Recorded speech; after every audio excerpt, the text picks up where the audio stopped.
Hi everyone, welcome to the Matchbook Horse Racing Podcast, where it's Royal Ascot days 1 and 2. The best meeting in horse racing on the flat is here, and it's Royal Ascot 2023. Days 1 and 2 we're going to cover for you. We're just going to go through each and every race, because we thought that was the best way of doing it. Micheál, Deasy, Steve Jones, Donn McClean with me. Don't forget to like and subscribe.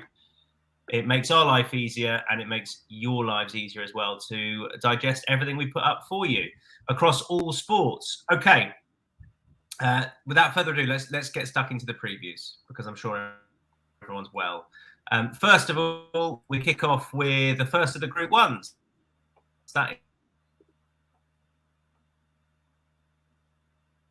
This is what the betting looks like. Modern Games 3.05, Inspiral 3.4, Nature Trail 9.0. DC, you can kick us off. Yeah, I'm looking outside the top two. I'm going for Native Trail, especially at the price he is.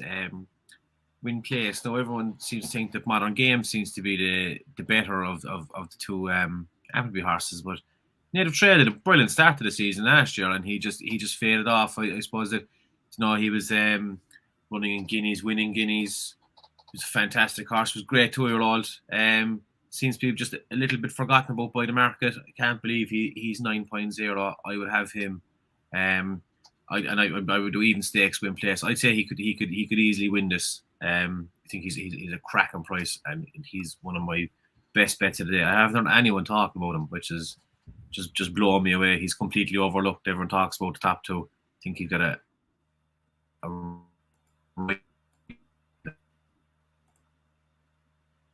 and Tom seems to have frozen there again. So we'll go to you, Jonesy. There, who's you fancy?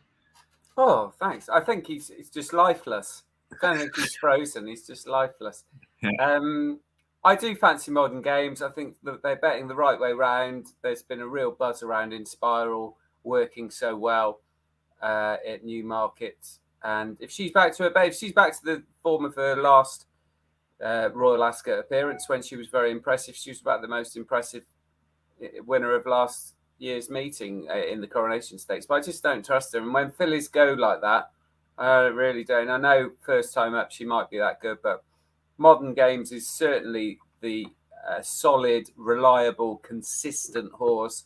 Never looked like getting beat in the Lockinge, and I think he's just a very durable horse, as he's shown, because he's won all around the world. He's won in Group 1s in America and Canada and France and all over the shop. So really good horse. I think it's the solid one at the top. But I will be having probably a place only on Berkshire Shadow, who was third in the Lockinge, didn't get the clearance to run, has an excellent record at Ascot, won the Coventry Stakes a couple of years ago, and then last year had to come wide and was only beaten a couple of lengths in the St James's Palace. So likes the track. Berkshire Shadow comes into it in good form, having won a couple of times on the all-weather and that third in the Lockinge. So it's Modern Games for the win and Berkshire Shadow with a bit of place money.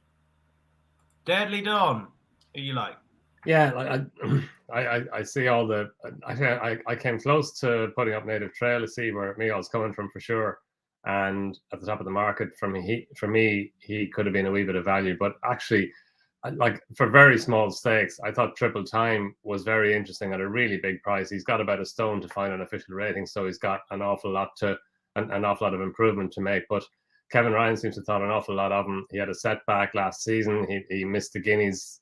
He came back then in September last year in the Superior Mile at Haydock, and he did everything wrong. He missed the break. He was keen early on. He was rushed up, but he was really impressive in winning it and went on to the Prix Daniel Wildenstein next time at Longchamp. He was beaten there on very soft ground, but I just thought the fact that Kevin Ryan's putting him in here and the fact that for me, the top of the market, it's a fairly mature market at this stage. There isn't a whole lot in it. So I thought at a really big price, Triple Time, that he's a likely racehorse. He's only run 6 times. He's won 3 times.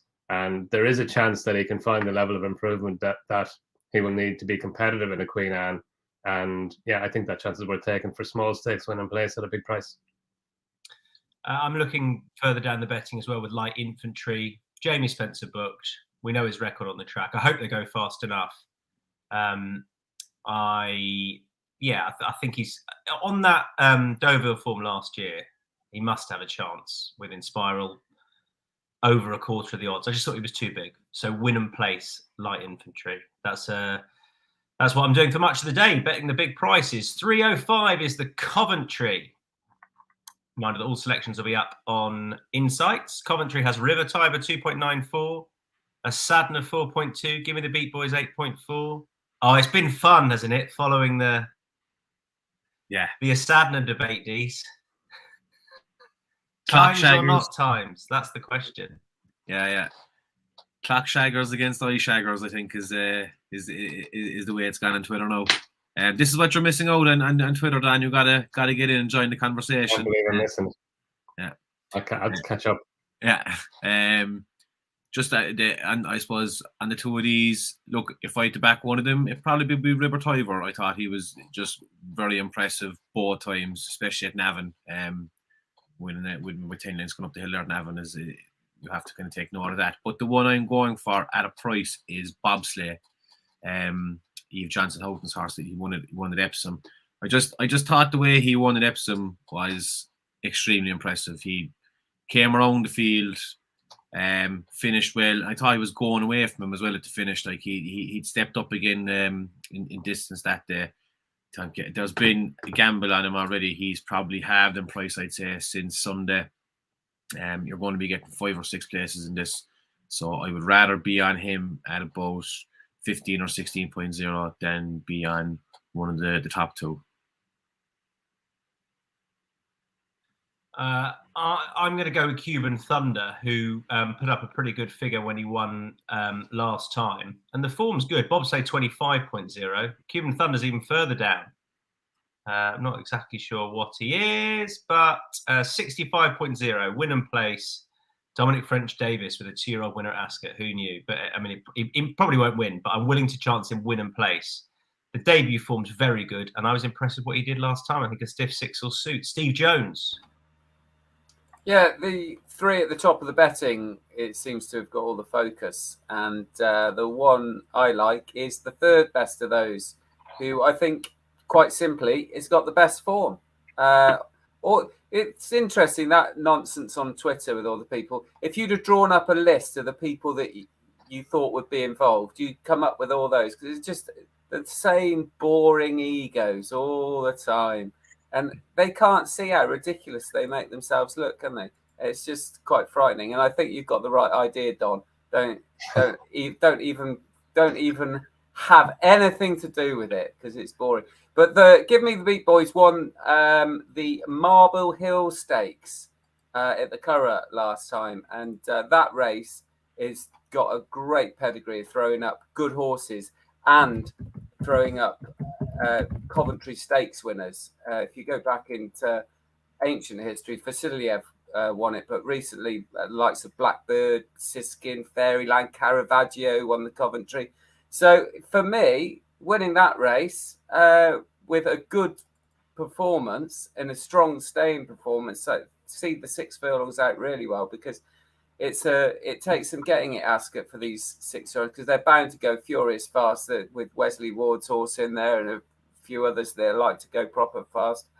And with Frankie Dettori back for one last time at Royal Ascot riding for Jesse Harrington, I think give me the Beat Boys at around what is about 5.0. I think that's the one to take the 2 on in front in the betting. And Donn, you with the Tiber 2.94. Yeah, I had a short list of 3 for this. Give Me the Beat Boys was one of them, and actually Bobsleigh was the other. But just on Give Me the Beat Boys, he battled on well to beat a horse of Paddy Toomey's Noche Magica, and Noche Magica goes for the Norfolk. He'd be dropping down and trip to 5 for. I know the Norfolk's on Thursday, so we're not covering it here. But Noche Magica, keep an eye on him as well, because the drop back down to 5 furlongs, that should suit him.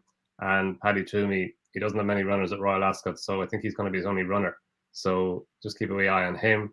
And Bobsleigh, yeah, definitely see where Micheál is coming from. And Bobsleigh won the Woodcut, and I thought Charlie Bishop gave him a super ride in the Woodcut. He just had him out wide, and he didn't go from too early, and he kept on well to win. And Buratino, he won the Woodcut before coming on here to win this a couple of years ago. But River Tiber, yeah, just what he did at Naas, like he was dropping. He won his maiden over 5.5 furlongs. He dropped down to 5 furlongs for the Calix race at Naas, and Tourist horse of Ger Lyons put it up to him, and he looked in trouble actually about a furlong out. He was a long odds on shot, but just his strength through the final furlong up the hill at Naas over 5 furlongs, even though he's bred to be potentially a 5 furlong horse, it just shaped like for all the world like the step up in 6 would suit him.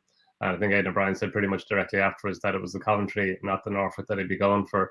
And he should improve again. So yeah, I think he's a worthy favourite.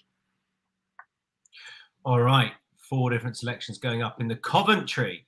After that, it's more Group 1 racing with the King's Stand Stakes. Loads of fillies towards the top of the betting here.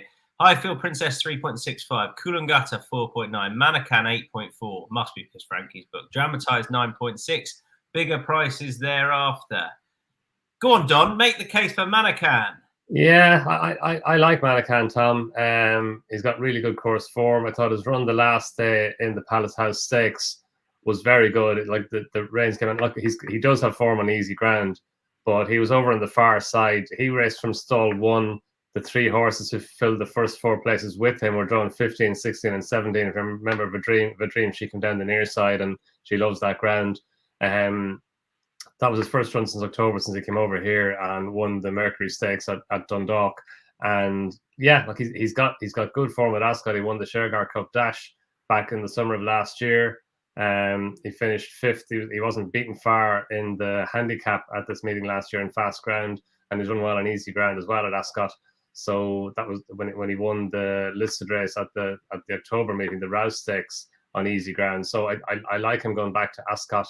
And yeah, I think there's every chance that he'll come forward. I think you can mark him up at least a little bit on his run in the Palace House. That was a seasonal debut, so there's every chance he'll come forward from that.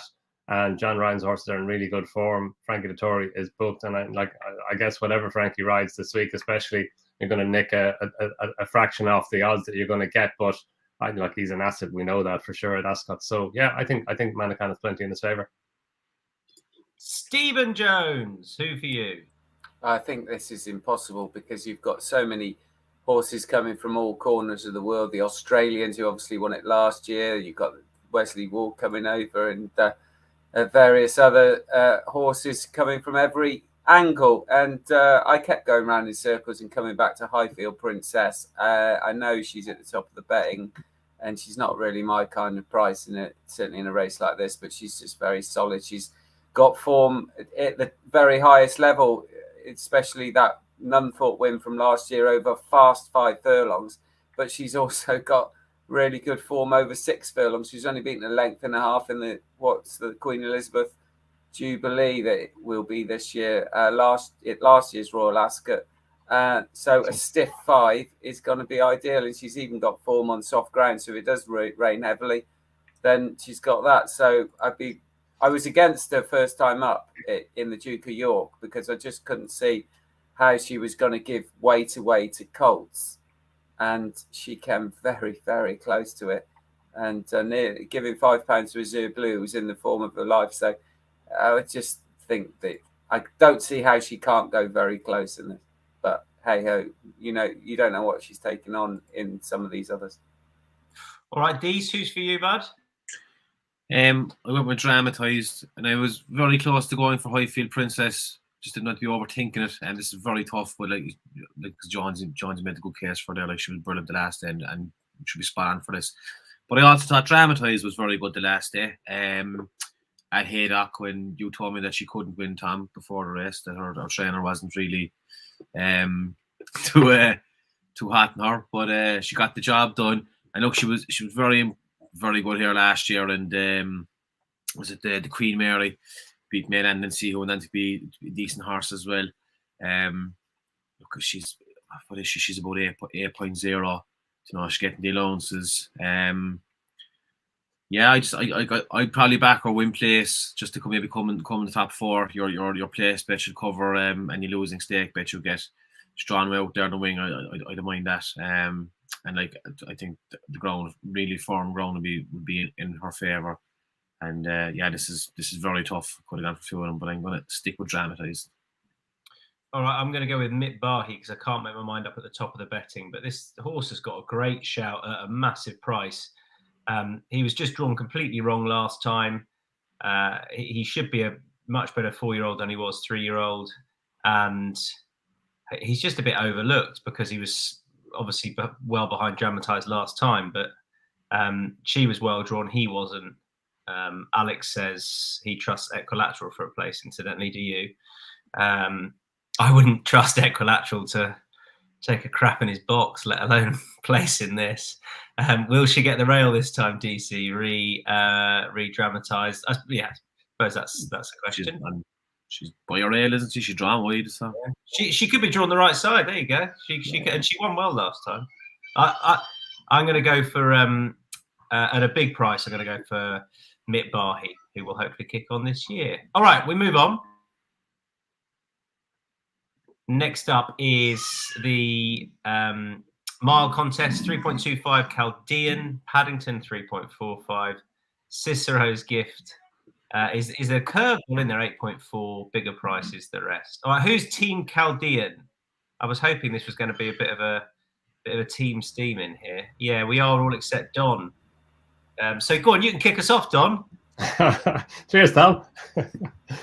I think Royal Scotsman is the overpriced horse in the race. Like, there's not much between him and Chaldean on the running in the Dewhurst. And I looked at that race again this morning. Chaldean actually missed the break. Royal Scotsman broke a lot better than Chaldean did, but Chaldean got forward and got over onto the rail. Royal Scotsman was running him down the whole way to the line. He missed out by a head in the end. And then in the Guineas, like, nothing, as was well documented at the time, nothing went right for Royal Scotsman in the race. He was too keen early on. He was lit up early on, and I thought he did really well to finish third. I thought that directly after that they were talking about Ascot going straight to the St James's Palace Stakes, but they came over here for the Irish Guineas, and he disappointed there. He sent off 6-4 favourite for the Irish Guineas, and like, you have to put a line through that run. But I think the fact that he's back now, he's running here. I think they had the option of the Jersey Stakes as well. They were talking about that, but the fact that he's running in the St James's Palace Stakes suggests that the Coles think that they have him back in the as good a form as he can be in. Jamie Spencer's on board again, and as I said earlier on, we know how good Jamie Spencer is at Ascot. So yeah, look, you can the Paddington's fascinating. He keeps on improving. He's won the Irish Guineas. Cicero's Gift could be anything, and Chaldean sets the standard. So you can see the cases at the top of the market, but I just think Royal Scotsman is a wee bit overlooked on the back of a disappointing run last time. Yeah, disappointing it was, but it didn't work out for him at all. I'm pretty sweet on Chaldean, who I just think is the best horse in the race, and I'm a little bit against Paddington because if it hadn't have been his stable companion on his outside, he might have got blocked in. But Wayne Lorden let Ryan Moore up the inner, so he then got a prominent position. So I don't think enough has been made of that personally. He might still be very good, but I thought he was a bit lucky to get the run he did last time. Deasy, you're with Chaldean? Yeah, much the same as you. I just think he's a far better horse than Paddington. That Irish Guineas didn't blow me away at all. But I think Chaldean is he's a very good body of work from last year, even in the bank. Good wins there at York and Doncaster. He seems to be ground versatile. But Frankie's on. He'll probably go off a lot shorter than the price he is now as well. I think by the time he gets there, I was surprised they were kind of joint favourites for the past few days. But Mark seems his move for Chaldean now, and see him going off close at evens, and I think he's fairly solid. If Frankie's already run a couple of races, he almost certainly will do. Steve, what do you add? Yeah, I mean, Chaldean's so good. He's reached that pinnacle that every horse aspires to, is that he gets people to change the way they say his name in the kind of Corto Star vibe. And he's obviously coming into it off the back of that Guineas win. The last two winners of the St James's Palace had both previously won the 2,000 Guineas. And it's kind of that sort of vibe from Chaldean, that he just keeps winning. He's the best 3-year-old miler at this point in time, and that should be good enough. And so for that reason, I'm with Frankie again in Chaldean. All right, there we are. That is the SJP done. Ascot Stakes next. I'm sitting this one out. I thought this was a bit difficult. We have got some bets for you though. Steve, you are with the Richard Hughes horse. Bring on the Night is 3.15, a horse with owning 9.2, Law of the Sea 12.0. What is the Hughes horse? What price? We'll get there shortly. For Calling the Wind is 15.5. Yeah, I like that price. Winning place. This horse has got a really good Ascot record. Has been placed in the last 2 Queen Alexandra stakes that closes the meeting. That's over 2.5. So not far off. The Ascot stakes is a furlong so shorter. But this horse is really good at staying distances, because not only does he stay 2.5 miles, he's got gears, this horse. When he won at Goodwood a few years ago, he absolutely cruised through the race and put the race to bed, beat Withhold. And although that was a couple of years ago, he's got really consistent form in all manner of trips. He was third in the Cesarovich, but then he was runner-up in the November handicap over 2.5. And it travels so well. The jockey who on this occasion is Billy Loughnane, who takes off £3. So it'd be interesting. He's been so hot. I mean, he's well worth the £3 claim still. So that's a good positive. Richard Hughes' horses, a slow start to the season, but really firing at the moment. And in the Chester Cup, which I don't think really would be his track, I think he much prefers them to go a proper gallop, so he can use those gears and the stamina. And he didn't get the clearest to run, so that was a perfectly respectable race and a good prep run. So Calling the Wind with the track in his favour and the stable in form, and Billy Loughnane in the saddle. Okay, and you remaining 2 with the favourite, Donn. You can lead us off. Yeah, I just think it's sticking out, and he's obviously top of the market. But a Willie Mullins horse, Ryan Moore up, who ran the race that he ran last year. Like, he was obviously, he came over from France. He won a conditions race in France for Andre Fab. Then he was over hurdles. He finished 4th behind Constitution Hill in the Supreme Novice Hurdle, now albeit a fairly remote 4th. And then went on to Punchestown. He got beaten by El Fabiolo there. He didn't run again after that until Royal Ascot last year in the Ascot Stakes, when he was beaten by Coltrane. Coltrane is like rated vastly superior to what he was then. He's a 5-2 shot or thereabouts for the Gold Cup. So and he travelled through his race well, and only just got beaten by Coltrane. He was only beaten less than a length by Coltrane in the end. He's back now 12 months later. He hasn't run since then, which to my mind is a positive, given that he's trained by Willie Mullins. He's only £4 higher than he was then, off a mark of 97. So he's still likely race in all codes. His hurdles mark of 139. He's got the potential to be better than that over hurdles. He's definitely got the potential to be better than the mark of 97 on the flat. We know he stays the trip well. We know he handles the track. So he just has so much in his favour. Law of the Sea was interesting at a bigger price to me. He was a bit unlucky in the Chester Cup, and then he stayed on to finish second behind Solent Gateway. Last time Solent Gateway got a bit of a solo in front, and he was staying on well, so a faster pace and the step up in trip should help him. But yeah, I just think it's hard to see beyond Bring On the Night. Steve, what do you want to add? To what? Sorry, no, I'm the other one of them. Yeah, I just wondered if Steve wanted to add anything. No? Fine. I don't have anything really to add as well to that. What do you want to add, Deasy?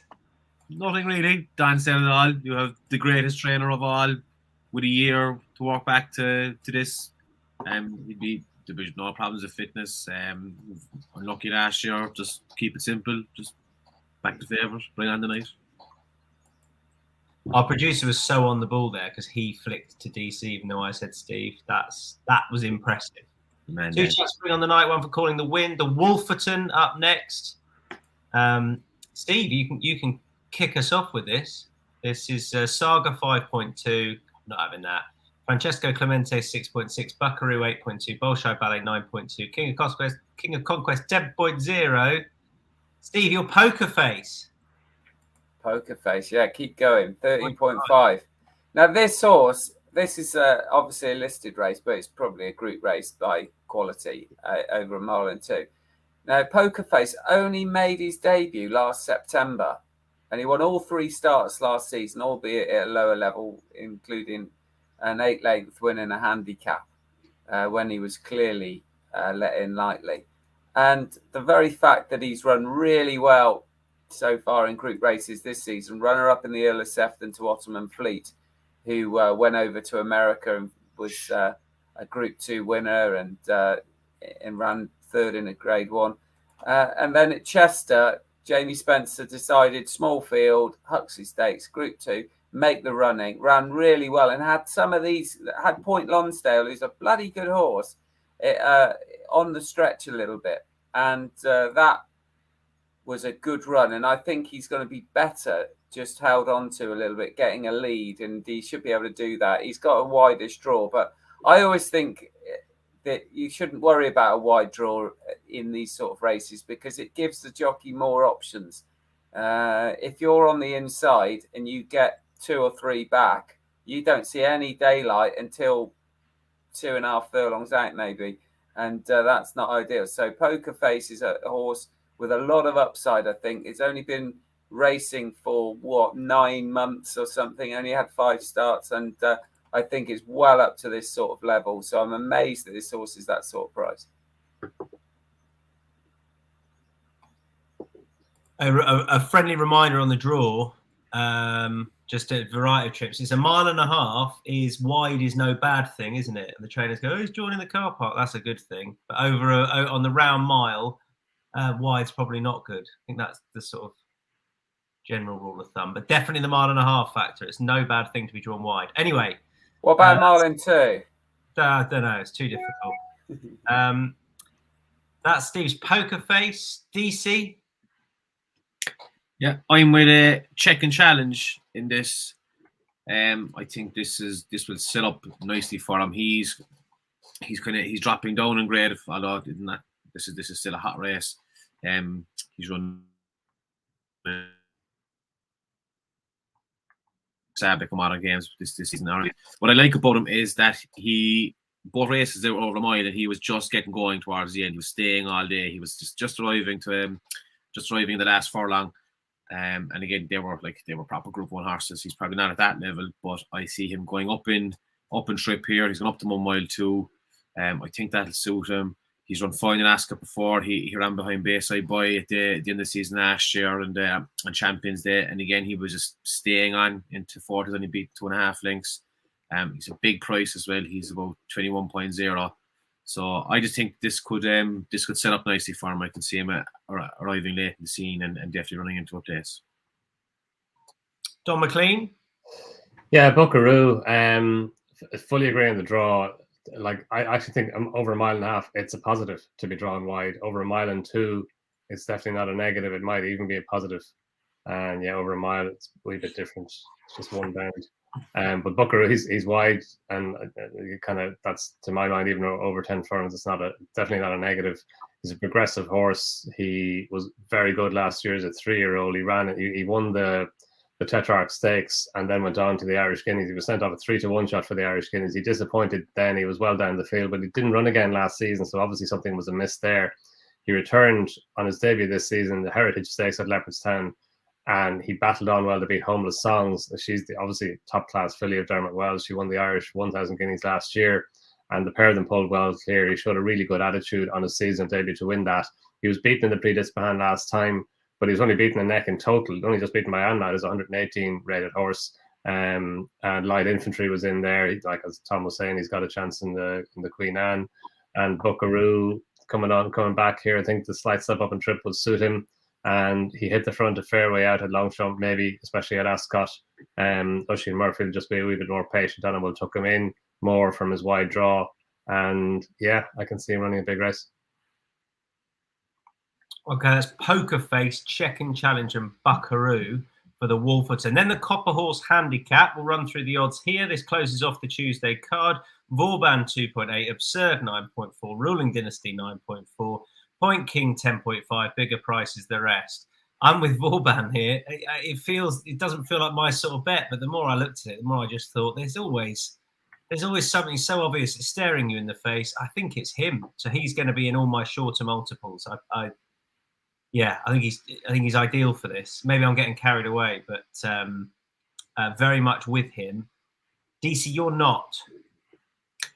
No, I don't like Vauban for this. I I don't like the price. Like I think there's a lot of positives in Bring On the Night's favour, but I'm just not sure about Vauban. He's a bit short. Yeah. If I had to back either the Mullen Sources, I'd probably back a second Phillips or there because he has probably a better flat pedigree. The one I'm going for is Berkshire Rocco at a bigger price. Many years ago, he finished second to Santiago here at Ascot over this distance, over 1.6 miles. And kind of he did all right again after that. Like I mean, he think he won was it Champions Day he won on. Won a Normal Stakes there. This is 2020. He's had wind surgery and been gelded since. Had a good old break, but has been brought back this year. He's run 5 times on the all-weather. Got back on the turf there at Newmarket in the start of May. I just think that he probably snuck under the radar. I mean, he's only 6. He couldn't say he's gone at the game or anything. And again, he's a double-figure price. You're going to be getting plenty of place concessions in this kind of race, so I'd rather be on something at that price now than be looking at Vauban. And Steve Jones. Yeah, I'm taking a bit of a chance with Deasy, who was favourite for the Ebor not, what would it be, 10 months ago. Finished absolutely laugh-tailed off, but finished lame that day, so clearly suffered an injury and wasn't seen again. But prior to that, it'd been fairly unfortunate in the Old Newton Cup not to have landed 5 wins on the bounce. Was beaten 3rd at Haydock in the Old Newton Cup despite getting no run. You've got to forgive the return to action at Newbury in Group 3 there when finished last to 7 behind Haskell and Israel, who got beat at the weekend. But I'm not worried about that. I thought that Deasy went through the race quite well, and it was just his completely ring rusty and needed the run desperately, I thought. And if that's the case, if Deasy is back to his best from last season, then William Haggis is just the man you want with a horse like this, the patient approach. And I'd be surprised if this horse didn't run an awful lot better than he did at Newbury last time. And back in a handicap, I think he's been overlooked in the betting. What is he, about 26.0? Yeah. Where's the market feel? I'm more.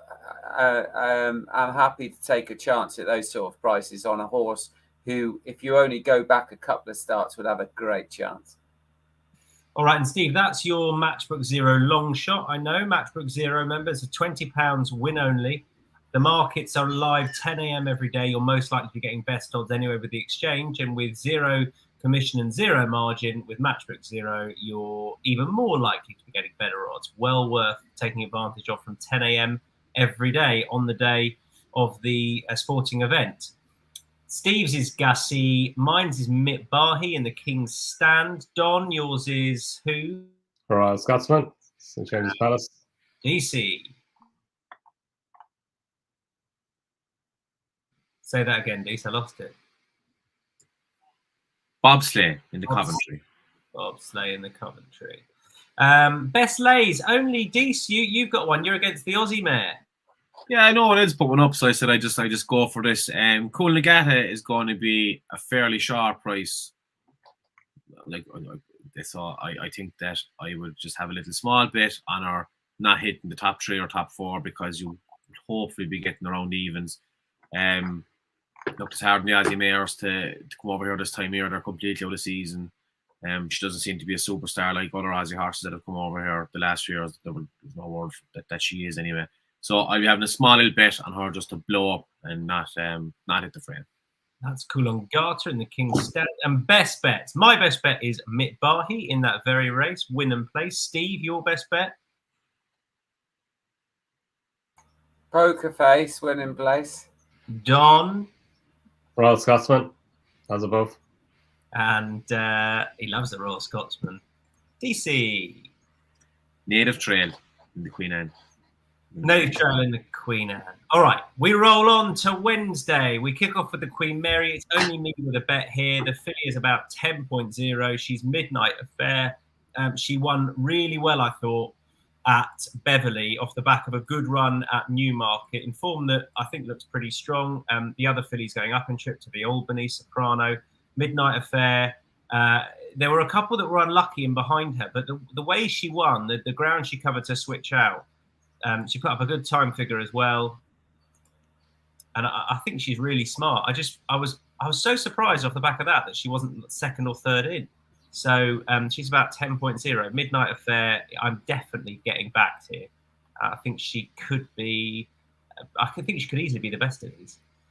That's the 230 done nice and quickly. Only me with a bet. And Dees, only you with a bet in the Phillies handicap, the 305. It's Lady Eros. I'll get a price for you unless you've got one. I don't have an official price. I'd be hoping about 13.0. Look, it was between her and Crystal Caprice. Crystal Caprice was good last year, but I just really liked the way that Lady Eros won the last time. She had a run in Ascot there to start the May. It was her season opener, and I'd say she hated the soft ground. But she came out not too long ago at Yarmouth and absolutely bolted up on good to form. One of her ease. Oisin is back on again today. Again, this is completely wide open. My favourite name of a horse ever is Your One There. That's what you would say if you were on a pub in Cork and say, I like that one. Who's Your One There? So, Donn gets that.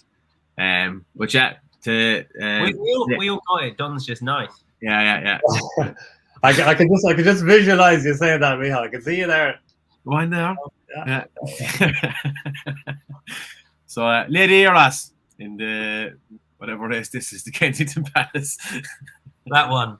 And next up is the 340 Duke of Cambridge. I'm sitting this one out. Jumbly's 3.0, Prosperous Voyages 4.0, Grand Dame is 10.0, and that's the selection of both Steve and Deasy. Go on, Steve. Yeah, this is winning place because I think it's not as competitive a race as maybe that you think. But this horse has got top form. My screen's just frozen. Sorry. So I was trying to buy some time. But last season, Grand Dame only made her debut in April, and she made it in a conditions race, not in a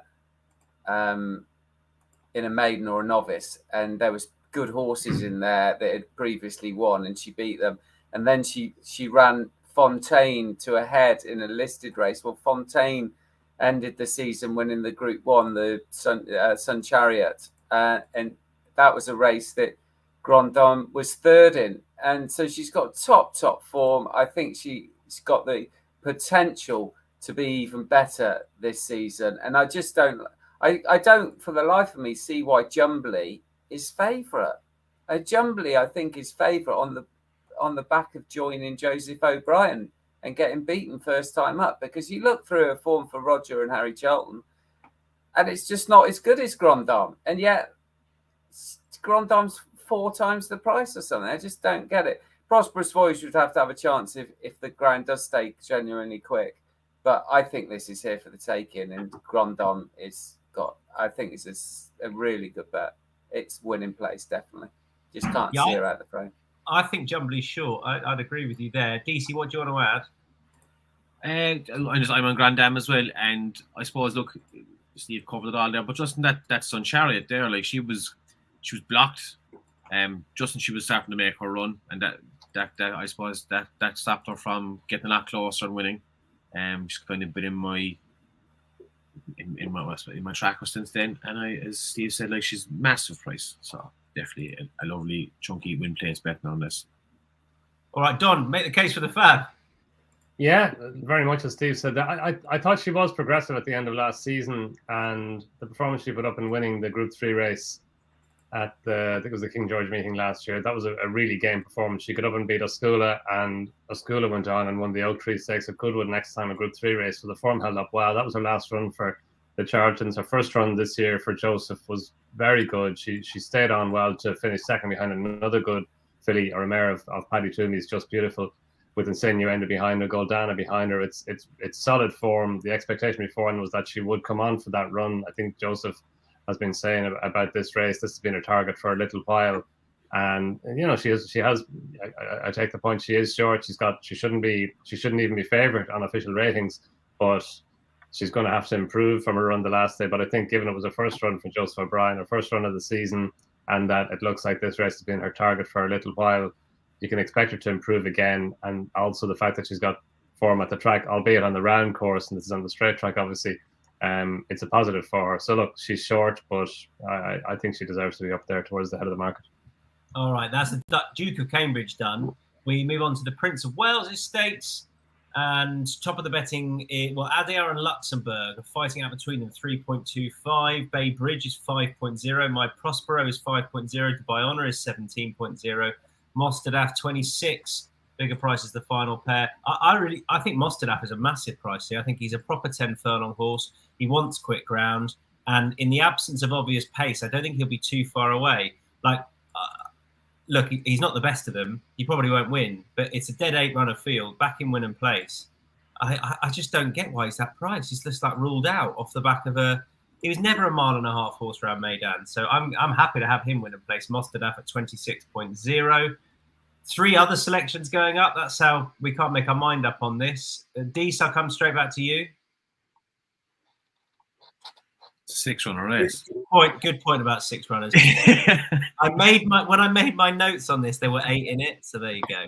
But yeah. I'm still happy to. I still want to back him. He's far too big a price. Far too big. Click refresh there on the racing post. I like Luxembourg. I like the Fav. I think he's really good. I think this is his distance. He's 1 mile 2. If the run the last time will bring Braybridge on, it'll surely bring Luxembourg on again. I think there's an awful lot to like about him. Probably missed his best chances there last year, but he's back and he's firing, and it's not a great value price, but I can see him winning this. Steve, I was tempted by this horse. Yeah, my Prospero was really good last season. Won 4 of his first 5 starts, and he was only beaten in neck in the St James's Palace last season. 3 of the last 4 starts, and then was 3rd in the Champion Stakes. So it hasn't got much ground to make up on Bay Bridge and Adia at all. And I think the faster ground will suit my Prospero better than it will suit the other 2. And a lovely, lovely prep in the Lockinge when 4th to Modern Games, and certainly wants this 10 furlong trip now. So I was quite happy to take on Adia and Luxembourg at the top with my Prospero, because I think he's still improving. How's your Shakespeare, Steve? Brilliant. Good. Definitely Prospero. Prospero, is it? Absolutely. Yeah. Steve's thinking, what? Poor Tom Stanley. I knew him so well. Donn. Yeah, I think Bay Bridge could turn this around with Luxembourg. Or at least I don't think there should be as much between them in the betting as there is. But Ryan Moore was superb in Luxembourg the last day. He stacked it up in front, and you couldn't say that Bay Bridge was an unlucky loser, because he got out. There was a point at which it looked like he might not get out on time, but he did get out on time. It's just that Luxembourg was quickening, and he couldn't run him down. And actually, inside the last 25 yards, he wasn't getting any closer, so he wasn't unlucky. But I think just Luxembourg, obviously top class horse, but he was the beneficiary of a good ride that day. Bay Bridge, he's got form here. He finished 2nd in the race last year behind State of Rest, who again was the beneficiary of a really good ride from Shane Cross. He stacked them up in front as well and kicked. And Bay Bridge was closing all the way to the line. That was on fast ground. That very fast ground would be a bit of a worry. Probably his best run was when he won the Champion Stakes on easy ground here or at Ascot back in October. So obviously we know he handles the track. His 2 runs there have been very good. He probably wouldn't mind if the ground, if it wasn't lightning quick. And maybe that's why he's a bigger price than maybe he should be. But he's got form on fast ground as well. And yeah, I think there's every chance that he'll get closer to Luxembourg than he did in the Taoiseach Gold Cup. So none of us agreed on this race, and yet we come to the Royal Hunt Cup, and 3 of us have gone for the same horse, which is just ridiculous. And it's last year's 2nd, Intelligent, who is lining up off a pound lower. I'll give you the prices when we get to them, but this horse is 15.0. Come straight back in, Donn, and any others you like. Yeah, Intelligent, it's hard to write Intelligent if you have spell check, because you have to keep on going back and changing it. But yeah, look, I'm sure we're all seeing the same thing. His run the last year was really good. He was towards the far side as well. Dark Shift came up the near side. Tempest came towards the near side, and he beat Astro King on the far side as high in the betting as well. His run at Newbury the last day was a really eye-catching run. He was back and look, he is a bit tricky, especially he's tricky before the race. I think he had to be saddled on the track the last day, and it wasn't the first time that he'd been like that. He was a bit tricky before the Hunt Cup last year as well, but he stayed on really well on the near side to finish sixth, and he was never any nearer than he was at the finish. The return to Ascot's a positive. The stiff mile, fast pace, that will suit him. He's actually a pound lower now than he was last year, which is a positive. And James Doyle is back on board, I think, for the first time since last year. So there are lots of signals of intent. It's possible that this race has been on his radar since this race last year, and he's been trained accordingly. So it wouldn't be at all surprising to see him step forward quite a bit on the bare form of his run at Newbury the last day. So yeah, he's really interesting. I think Majestic is interesting as well if he gets into the race. He's a reserve at the minute, and don't think reserves tend to really get in Britain. I think the cut-off point is tomorrow morning. It's earlier than in Ireland anyway. And Majestic, like his run at York was a really eye-catching run. He was well back in the field. He stayed on well in a race in which the pace held up well. And I thought he ran well at Epsom the last day to finish second behind Cadillac, who, he's going for a group race, obviously. So if Majestic gets in, then I'll be backing him as well. But no, Intelligent for me, winning place. Majestic's 23.0. Steve? Yeah, agree with everything Don says there. I definitely think Intelligent has been lined up this is the target. This part of the season, ran really well at Newbury. The one thing that Don didn't mention that I'd like to highlight is that even though that was an excellent run in the Hunt Cup last year, the next run was even better, in my opinion, in the John Smith's Cup over 10 furlongs, which probably doesn't suit Intelligent's hold-up kind of style.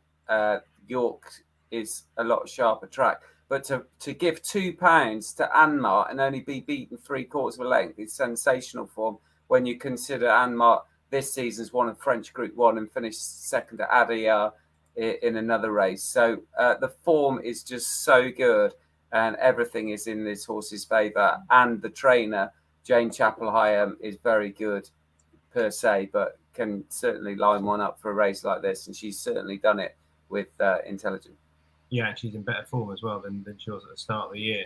I like Intelligent for all the reasons you said. Nothing to add there. I'll just throw in Uzo. I think you want to be drawn. I like when the ground's quick up the stands rail and when it's soft far side, by and large. But both horses I fancy are drawn pretty high. Uzo's the other one who wants a stiff mile, has run well over course and distance before, and is well treated enough to place. So playing down at 5 places, I will be. And Uzo at, I think, 41.0 or thereabouts is the only one I'll add. Dease, who are you with? First one I'm on is Chasing Aphrodite. Harry Eustace horses at Hook and Haley Turner. He got just a lovely trial for us last time. Ran over a mile at Ascot. First one back after wind surgery. One going away, I would say. Plenty more in the tank. Is up a few pounds and has been kept back for this. That was on 3rd of May. It's a nice little break. Should be spot on and has been backed since it has been declared, or the price has been cut anyway since it's been declared. So hopefully someone has had a bit on him. And the other one then I'm going for is the more of a wild swing is Wannies, Charles Hill's horse. I backed him last year under Britannia. He finished 6th. I'm sure they were only given 5 places on the day, so I was raging. But he kind of lost his way a bit. He's had two good runs this year. But I think good form ground might be much more suited to him. They've reached for the blinkers as well. I still think this is he's a real good horse. He's running off 95. I'd say he's definitely better than that. So I'll have just 2 little win place bets on Wannies and Chasing Aphrodite. Okay, a variety of prices going up there. The Queen's Vase is up next, and it's the last race we're going to do because we haven't got anything between us for the Windsor Castle. I think we all just ran out of puff. The Queen's Vase, 2 going up. Steve, straight back to you first of all. And I haven't got the price in front of me, so feel free to read it out. Well, first of all, I think Gregory is the right player. Could easily win at the top of the market, but I'm just a little bit worried if they don't get the rain that is forecast tomorrow, which in June is not. I mean, Nottingham had 45 mils, and down the road they didn't get any. So it's very localised rain patterns. And if Ascot doesn't get, then I'd be worried on the fast ground for Gregory, because from the soft ground family. I just thought I'd take a bit of a stab at Charlie Johnston's horse, Hadrianus. Is that Hadrianus? That's probably is that Shakespeare as well, Tommy? I'm gonna go with Hadrianus. Hadrianus, is that Shakespeare as well, Tommy? Don't know, but it's just obvious. You were showboating, were you, with your knowledge of Shakespeare earlier, when there's no depth to it? Well, Hadrianus, you're right. The main character of Shakespeare, but yeah, it is Hadrianus, isn't it? Was third behind Gregory at Goodwood and just kept on galloping. And it wasn't until Gregory got on top in the closing stages that Hadrianus was seen off. So I think he might just pop out in front and keep galloping. And we've seen it so many times with the Johnston horses. If they do that, they got a decent chance of hitting the frame. And Charlie's dad won this with Hartwell, went down off to Australia, was very successful. So Hadrianus, Queen's Vase. John.